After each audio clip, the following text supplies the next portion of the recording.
Hello students, welcome back to Smashub Web Development course.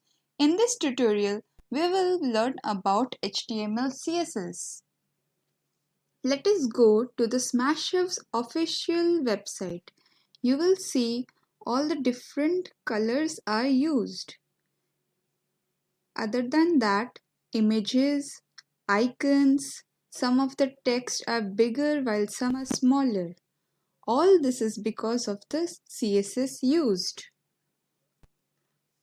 When tags like font and color attributes were added to HTML 3.2, it became a nightmare for the web developers as the font and color information were added to every single page separately. So, to solve this problem, the World Wide Web Consortium created CSS. CSS stands for Cascading Style Sheets. It is used for various styling in the web page. It can control the layout of multiple web pages all at once. It describes how HTML elements are displayed on screen or in any other media. CSS can be added to HTML elements in three ways. The first way is inline. An inline CSS is used to apply a unique style to a single HTML element. An inline CSS uses the style attribute of an HTML element. For example, in this code, we want the H2 heading to be red in color. Now when we run this code, we see that output is exactly as we had wished to. All the styling we saw in HTML styles tutorial and HTML colors tutorial are based on inline CSS.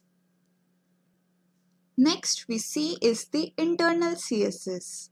An internal CSS is used to define a style for a single HTML page. An internal CSS is defined under the head section of an HTML page, but within a style element. Now let's see the example. In this code, I have written the styling in head section. Now let us run this. We see here the output.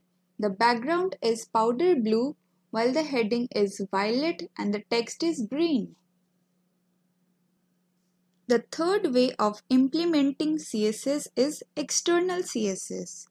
An external CSS is used to define the style for many HTML pages. To use an external style sheet, we add a link in the head tag section of the HTML document. Let us see it using an example. This is my HTML code. Here I have named my external style sheet as styles.css. This is my styles.css file. Here I have done the styling of body tag, h1 tag and paragraph tag. Now when we run the HTML code, we see that the styling has been implemented in the output screen.